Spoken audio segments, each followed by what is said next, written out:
Welcome to this explainer. Look, if you're a university student right now, you are probably standing at a massive crossroads. You're just constantly getting bombarded with information, expectations, and exhausting choices about your future. Well, today, we're going to set the stage for a metaphorical journey toward discovering your totally unique path and your true identity. We're looking at a deeply powerful philosophy that's designed to literally unlock the hero's journey of the self. Now, you might be wondering who you really are and what your potential actually is. And hey, it's completely normal, especially in modern university life, to feel like you're just another cog in the machine. Surrounded by digital distractions, peer pressure, and frankly, intense academic stress, it is incredibly easy to completely lose sight of your own purpose. You're constantly comparing your messy behind-the-scenes life to everyone else's perfectly curated highlight reel on social media, right? That makes the search for true identity feel even more daunting. You might be desperately searching for meaning right now, asking yourself who you actually are beneath the GPA, the networking events, and the digital profiles. Okay, let's dive into our roadmap real quick. We're covering the secret of the self, the seed, and the eagle, the 3 stages of Khudi, how Khudi meets Maslow, and we'll finish up with action and constant struggle. All right, part 1, the secret of the self.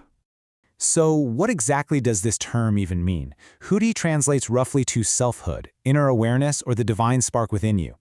And I want to be super clear right here. Khudi is not some esoteric religious dogma meant only for a specific, exclusive group of people. Absolutely not. It is a highly actionable, everyday, practical tool for character development. It's about knowing yourself so deeply that you unlock the ultimate secret of your own infinite potential, regardless of your background, your religion, or your language. That divine spark? It's that quiet, persistent intuition that tells you to pursue a subject you genuinely love, rather than just settling for that safe major everyone else expects you to take. Now, what's really interesting about this is the incredible contrast Iqbal creates using poetic imagery. An unawakened self, meaning someone who's just floating blindly through life, letting society dictate their every move, is compared to a mere drop of water or a tiny particle of dust. But once that self is awakened through inner awareness, it entirely transforms. That insignificant drop of water literally becomes a shining, incredibly valuable pearl. That particle of dust turns into a radiating, brilliant star. In the real world, that shining pearl is someone who's actively cultivated their unique talents. They aren't just blending into the background, they stand out confidently because they know exactly who they are and exactly what they bring to the table. Moving right along to part 2, the seed and the eagle. This brilliantly illustrates the process of growth. Think of a seed planted deep in the earth. Every single seed has the potential to become a beautiful, fragrant flower. But to get there, it absolutely has to struggle. Step 1, it has to break out of its own hard shell. For you, breaking the shell might mean stepping completely out of your comfort zone to join a new campus club where you literally don't know anyone. Step 2, it's got to fight to break through the heavy ground just to reach the light. In your world, fighting that heavy ground could mean pushing through crushing imposter syndrome or finally conquering that notoriously difficult prerequisite class.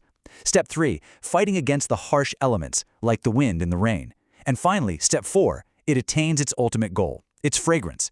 Your character development works the exact same way. It requires fighting against resistance and actively pushing through these necessary, sometimes pretty painful steps of growth. There's this profound verse from Iqbal that translates to, "Every world of dust became a sign of man. O sign of the spring of existence, be aware of your value." This message connects perfectly with another of Iqbal's greatest metaphors, the Shaheen, or the eagle.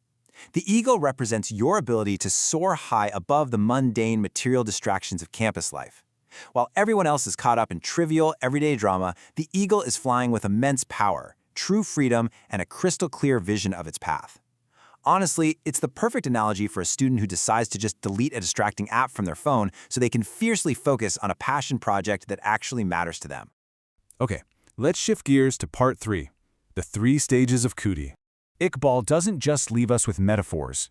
He outlines 3 sequential, highly practical stages for building this self-awareness. Let's walk through what this actually looks like in practice. Stage 1 is understanding the self. This is intrapersonal. It's that raw I amness. Imagine realizing, after doing some deep reflection, that you have an absolute burning passion for environmental science. Boom, you found your spark. Stage 2 is organizing the self. This is intrapersonal. Now that you actually know who you are, how do you relate to everybody else? This is learning how to effectively collaborate on a complex research project with your classmates and your professors, and learning to manage your own ego within a community.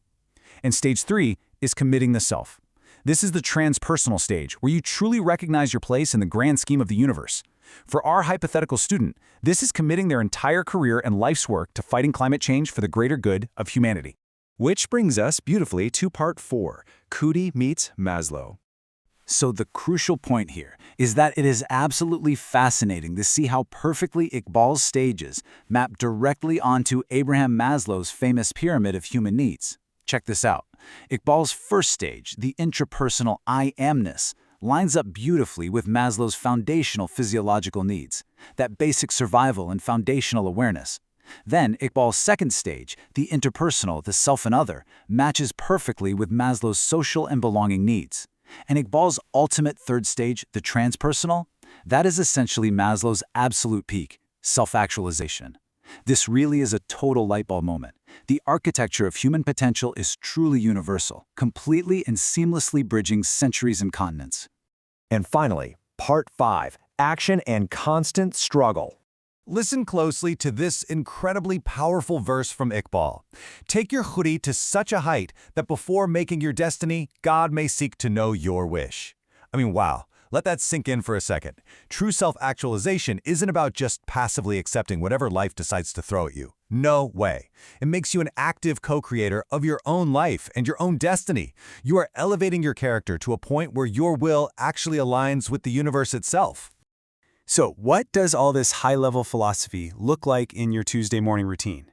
Well, here is a super practical checklist for you, translating these concepts so you can start applying them right now. An awakened character possesses inner awareness, truly knowing your unique strengths, and yeah, your flaws too. Passion and life force, what Iqbal calls ishq. This means finding a topic you happily study until 2 a.m., not because you have a test tomorrow, but because you actually genuinely want to. Action and dynamism, meaning you don't just study theories in a dusty textbook, you go out and execute them in the real world. Contentment, or fakr, meaning you find your self-worth internally rather than stressing out over having the most expensive clothes on campus or obsessing over having the most followers online. And finally, tolerance and courage, respecting other people while bravely carving out your own totally unique path.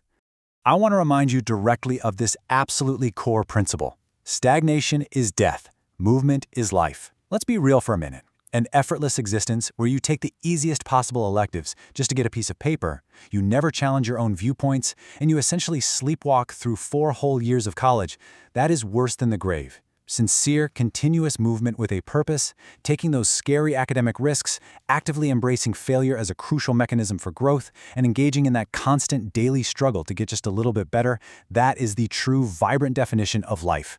So we arrive at the final biggest question for you. Your Khudi, your ultimate self, is waiting inside of you right now, exactly like that seed waiting to break through the ground. The universe is incredibly vast, and your potential is quite literally infinite. So, what is your next move? Thank you so much for exploring this fascinating topic with me, and I really hope this explainer sparks your desire to start your own heroic journey today.